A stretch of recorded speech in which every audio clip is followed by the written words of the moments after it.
What's up, everybody? Big show for you tonight. Things absolutely popped off. Not only at the weigh-in, we got weigh-in drama, we got press conference drama.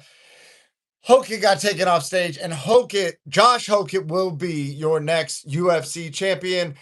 He's going to fight at the White House card. He's going to call out Alex. He's already laying the groundwork. We're going to get to the exact timeline.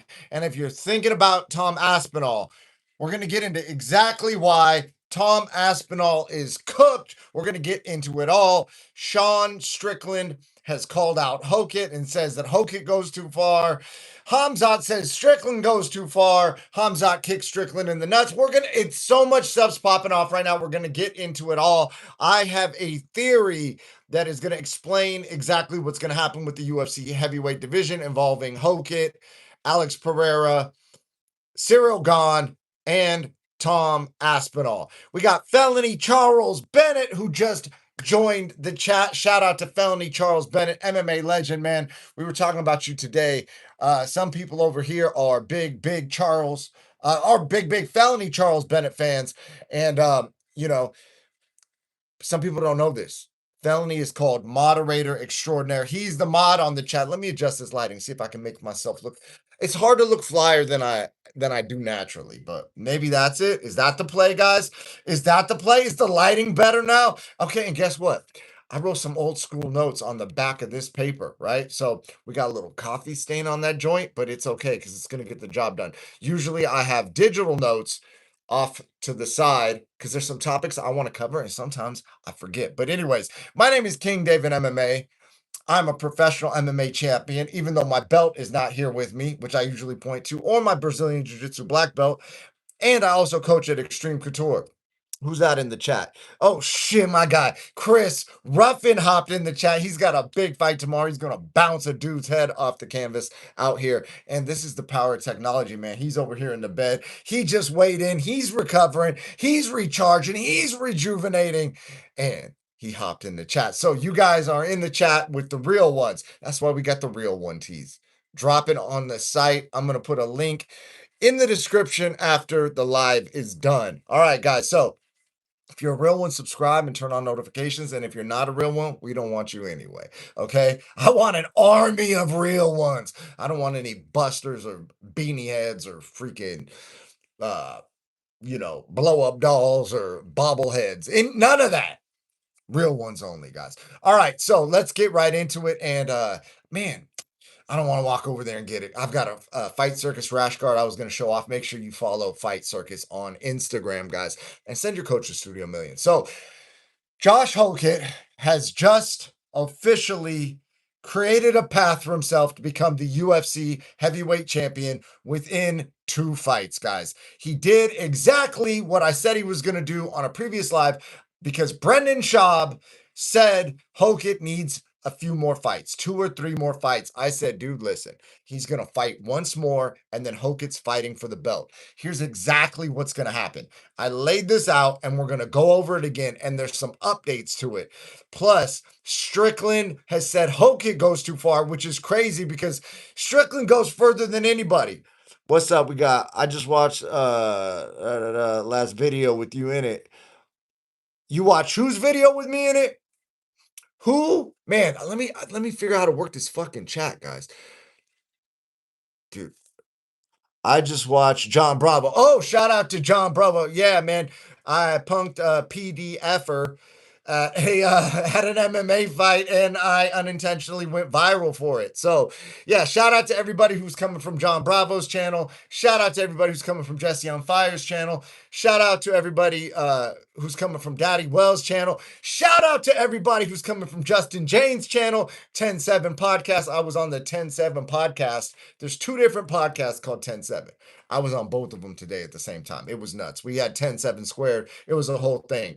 We talked everything for this UFC card coming up with Strickland and Hamzat. So we got into the details. We got very granular with the tactics and the techniques. So if you're into a more, like my channel is more sensational. It's more fun. It's more vibey. It's more who said what? What did Clav do? Is Clav gonna fight Neon? You know what I mean? Like, we have fun here. If you want like a technical, tactical breakdown while still having some fun, well, then you could check out the 10-7 podcast I was on today. But anyways, guys, Hokit's gonna be the champion. Here's exactly how he's gonna do it. Okay, so Hokit's already laid the groundwork. He popped off at the press conference for the UFC White House card today, and he called out everybody. He called out Alex Pereira. He called out Ilia Topuria. He was talking shit, man. And I found it kind of wild what he was saying to Alex Pereira. He was basically like highly disrespecting him, and he was talking shit to Ilia. He said to Ilia that he will fight Ilia Topuria. He's a heavyweight. Ilia's a 45er who went up to 55, and Josh Hokit is saying that he is the real BMF and he will fight Ilia Topuria, I guess, for the BMF belt too, right? But he has caused enough of a scene to get everybody talking about him. Sean Strickland is not even involved in this fight, and Sean Strickland is popping off about him, saying that Hokit goes too far. He says that he shouldn't have said stuff about people's families or anything like that, and Strickland said that that crossed the line, right? Which gets into Hamzat saying Strickland crossed the line, and Hamzat is saying that's why he kicked Strickland in the balls, because he thought Strickland was going to say something about Hamzat. Hamzat thought Strickland was going to say something about Hamzat's family. So in order to prevent him from doing that, he had to kick him in the balls when they faced off. Which the crazy part about that is Hamzat says Strickland would be going too far if he said something about Hamzat's family, yet Hamzat said something about Strickland's family. He's talking about child abuse that Strickland suffered. So he's doing the exact same thing that he's accusing Strickland of potentially maybe doing. And Strickland is accusing Hokit of doing the same thing that Strickland got kicked in the balls over potentially doing. So we have this huge clusterfuck of everybody calling everybody out, man. It's making it fun. It's making it exciting. And if you guys are wondering, how does Tom Aspinall play into the heavyweight division?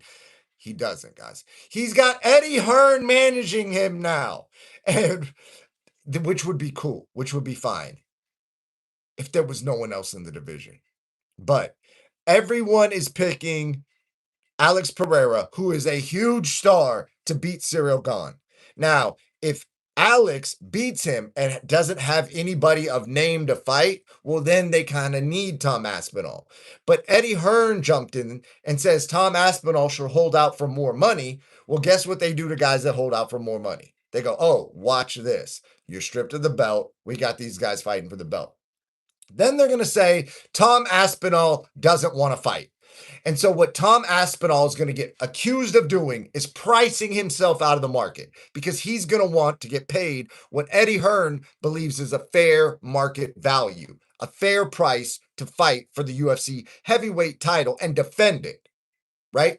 But the problem is they've got Hokit now. And Hokit knows how to talk. If you think he's cringe, if you think he's corny, whatever you think about Hokit, Hokit has got all eyes on him. And now, when Alex Pereira beats Cyril Gane, they're going to bring Hokit in and they're going to tell Tom, hey, Tom, guess what? You're going to fight for what we told you to fight for, or this fight's going on. Eddie Hearn will then tell Tom to hold out, because they're not going to strip you of the title. They're going to strip him of the title. There's potentially a lawsuit or something like that Eddie Hearn's going to, but now they're engaged in lawfare. They're not engaged in fighting. UFC is going to move on. They're going to have Hokit versus Alex Pereira for the undisputed title, and Tom Aspinall is going to be ass out. Tom needs to fight, man. Tom needs to freaking fight, or they're going to fucking steamroll him, guys.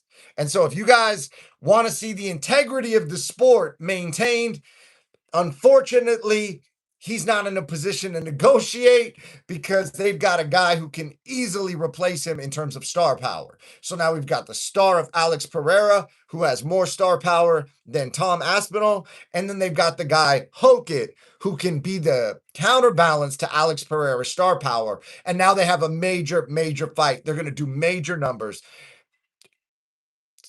If Eddie Hearn is remotely thinking of telling Tom to not fight, Eddie Hearn is tripping. They're going to move on without him. And I know Eddie Hearn's going to, well, they can't do that. Law says we got to have these fights on the contract. Bro, listen, dude, that's not the way to play it. That is not the way to play it. I found it interesting that Strickland says Hokit goes too far because Hokit was talking about people's families and wives, and you shouldn't find your wife in Miami, which is a direct diss at Ilya Taporia. Right? Meanwhile, Strickland is calling out another dude for fucking goats, right? And if you believe that he is in an intimate relationship with a goat, then you're talking about his loved one. You're talking about his lover. You're talking about who he goes to bed with at night. So that's okay, even because it's a barn animal. But you can't talk about somebody's actual human wife. Like, where's the line drawn? So Hamzat says the line is drawn at families. That's why he kicked Strickland in the balls. And Hamzat disrespected Strickland by bringing up his family, right? So what are we doing here, guys? I'm having fun. That's what I'm doing. Yeah, if you're a real one, you're having fun too. All right. So also, speaking of the Hamzat fucking debacle with the nut kick, which I'm not even opposed to, right? These guys are pro MMA fighters, and I get it. You might jeopardize the fight. Right, like that's true. You might jeopardize the fight, but that's because nerds regulate the savages.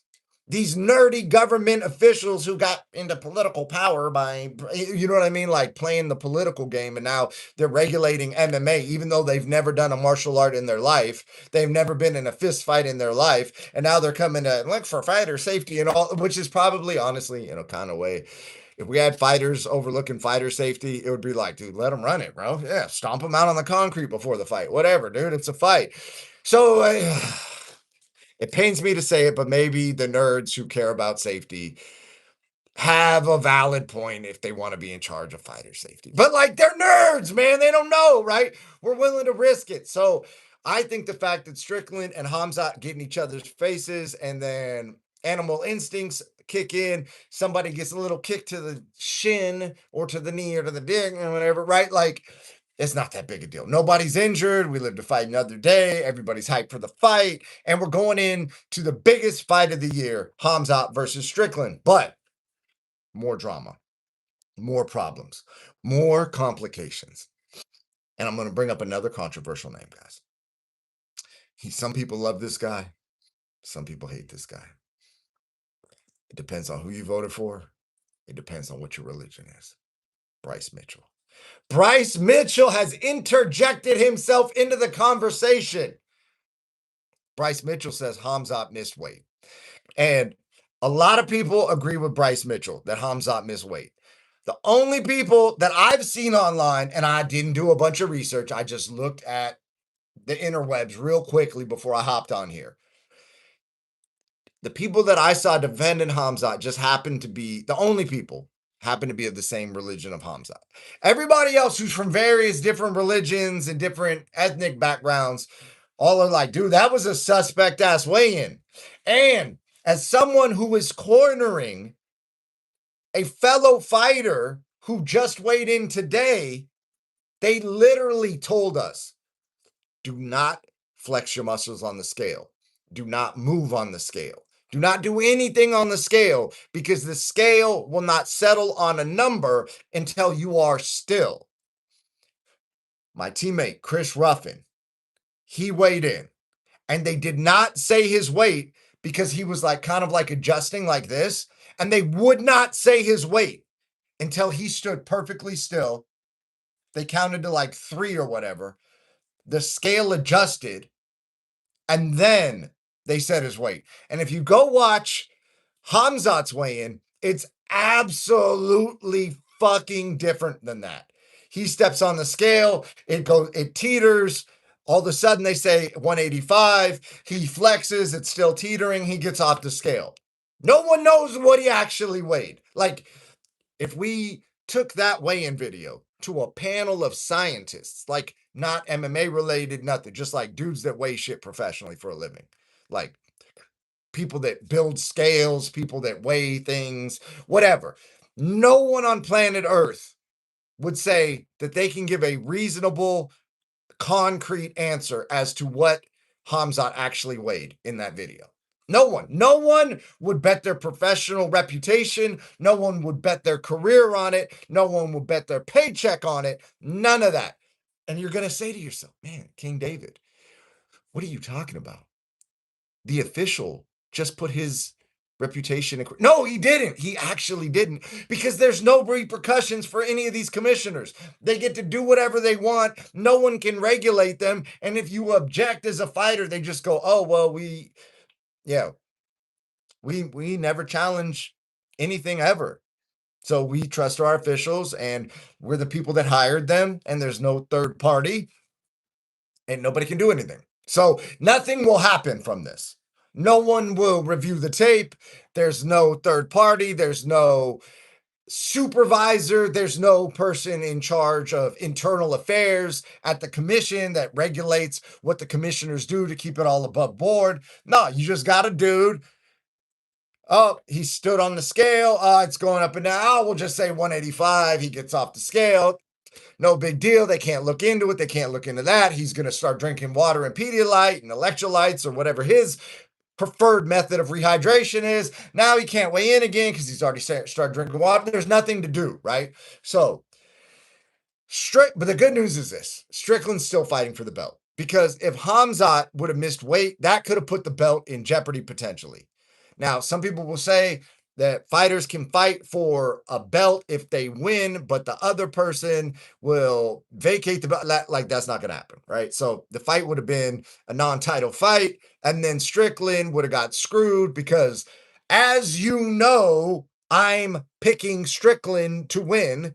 If you do not like that or you disagree, you can roast me in the comments when that it's going to happen. So I know everybody that's got a complaint or a topic in their head of, oh, well, what if Hamzat takes him down? Like all that, right?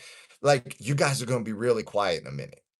You guys are going to be really quiet in a minute when Strickland beats his dude up. So I would say come back and roast me in the comments, but that's going to be impossible because I'm right. So that's what it is. Also, the UFO shit got dropped today. But bro, like, we got a lot, guys. We had a lot. I want to get into some influencer stuff. We're talking collab. We're talking mogging. Did you see the dude? Did the dudes mogging each other at the weigh-in? The guy put his arm in, the guy pummeled inside. Like, there was mogging going on.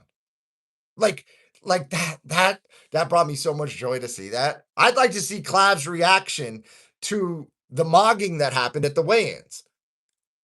Anyways, all right, so the UFO files dropped. Okay. I got weird the other day. It's a video under my live section. It's called They Scared Joe. And it's an alien pointing. And it's Joe Rogan in the thumbnail and an alien pointing. And it says They Scared Joe. And it talks about how Joe Rogan, UFO, like aliens came and visited Joe in a dream. And we get really weird. We get into like quantum entanglement. We get into non-local rendering of particles. You know what I'm saying? We get weird. We get into interdimensional travel. We get into what happens in a 2D plane when a 3D object enters it. It would just look, we get weird, right?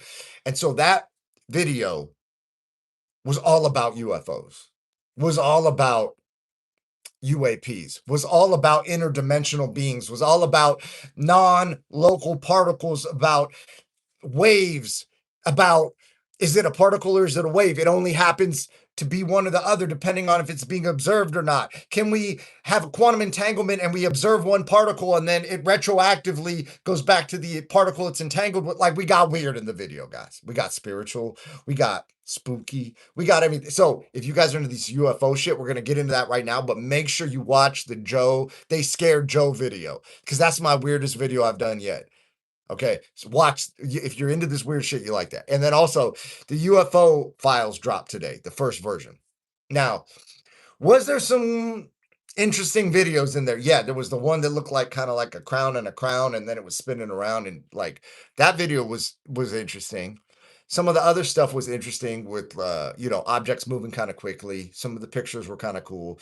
They dropped a digital rendering of what someone saw that looked like a UFO, which is pretty cool that the government released that. But my question is this, guys. What's up with Bob Lazar? What's up with Bob Lazar, guys? They brought Bob Lazar into Area 51 to back engineer or reverse engineer UFO technology. He was working on a UFO. They call it the sport model. They like he was in the facility. I'm sure they have cameras. I'm sure they took video of the sport model, the multiple UFOs, the multiple craft that he was working on. Where's that video at? Where's the video walkthrough of the ship? You know what I'm saying? I was telling Ruff, I was like, man, bro, what we wanted to see today in the UFO drop was them like walking up on a mountain going, hey guys, aliens are real. Watch this. And then the fucking side of the mountain opens like a bay door and a fucking alien spaceship disc comes out. And then they fucking take off. And then the dude looks at the camera and goes, guys, we found this fucking thing. We don't know how it works, but we know how to fly it. We need you, the top scientists in the world, to come figure this fucking thing out. Aliens are real. UFOs are real. That's what I wanted to see in the drop. So, anyways, I thought the drop was kind of cool, but I would have liked, yeah, like, let's be real, guys. Let's be real. They're doing it to us again. They're saying they're going to drop the JFK. They're saying they're going to drop the. They're saying they're going to drop the files, and then the files, like, we know they got more info. We know, like, shit's been leaked that's deeper than what was dropped. And it's cool that they're admitting to it at least. But a lot of people are saying there's two different theories, right? That I've heard. One theory is it's a psyop, and they're doing it to take control of everybody, and they're going to say the aliens are coming, and then we need to lock everything down, blah, blah, blah, blah, blah, right? The other theory is that they need scientists and that they need to be able to talk about this a little bit more openly, because when you compartmentalize all the information at such a top secret level, you can't get scientists to interact, right? So like you can't get a metallurgist to be able to work with the propulsion team, even though the metal that they're using might be conducting energy in a different way that affects the propulsion. But if these people can't communicate and they can't run tests together, and they can't track each other's results and they can't cross-reference, well, then how are they going to fucking get anything? How are they going to go anywhere? If all you're allowed to do is work on the metal and you can't communicate with that team, and that team's all they're allowed to do is work on the propulsion, they can't communicate with the metal guys, like they're at a standstill. So the theory is that, like, let's say China has a craft and they're working on reverse engineering it. And now America needs to beat them in the reverse engineering battle. So now America has to disclose in order to recruit scientists to work on these things so that America can stay ahead in the technological arms race. That's the other theory I'm hearing, right? Because why would the government just, unless it's some kind of, hey, we're going to give you UFO files. Hopefully you talk about that instead of all this other shit that's going on. So it's either a distraction, it's some kind of psyop, or they've realized that we are in a race to recreate the technology against other countries that have found these things. And they need science and they need scientists to be able to communicate. And in order to do that, they need to open it up a little more so it's not ultra, ultra, ultra top secret. So those are the prevailing theories on the UFO files. I wanted to see them wheel one of them motherfuckers out the side of a mountain and fly it off, because let's be real, they were doing that back in like the 80s and 90s. Bob Lazar went and brought people and they saw that happen. Like, there's credible witnesses, hundreds of credible witnesses on file asking for disclosure for decades. Everybody knows they got this shit. And then they drop these files of like a little dot going across the screen, a white dot going across the screen on a black and white video. And then the coldest part is this. The coldest part is this. They were showing videos of a moon mission where there's stuff flying that looks like, let's say, 3 craft that you can see from the moon. So if you were an astronaut and went to the moon, which There's varying viewpoints on that. Now, the people that have a varied viewpoint on that are like, oh, well, all the files are sus because a certain event couldn't record something that never happened, if that makes any sense, right? I'm trying to get around saying it without saying it because I don't believe in that theory, but you can't even talk about that theory on YouTube without getting your channel crushed, right? And, I respect the platform I'm on because they're giving me the ability to be on their platform. So it's like going into somebody's house, man. If they don't want you talking politics, you don't talk politics. They don't want you talking about the moon landing, you don't talk about the moon landing, right? But one of the UFO files was from the moon.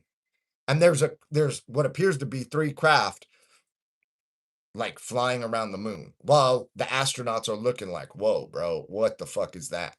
Right. So, anyways, it's getting weird out here, guys. I got a fucking fight that I'm cornering tomorrow. My guy's gonna go in there, and you know what we're gonna do? We're gonna focus on performance, right? Because in an MMA fight, oftentimes people get focused on an outcome when the outcome is determined by your performance. So apply that life lesson as you would like to any area of your life, and I will see you guys tomorrow. Make sure your notifications are on because no telling when we might go live. And make sure you check out the 10-7 podcast I did today if you want actual like UFC breakdowns with like technical analysis. Myself and Justin James both train at Extreme Couture. We both coach at Extreme Couture, and we have both trained with Sean Strickland. So we get deep into the weeds. And Hamzat started posting videos. So he started it, and I dropped the name of someone at Extreme Couture who choked Hamzat out. Okay. If you want to see that, go peep the 10-7 podcast. I love you guys. Good night.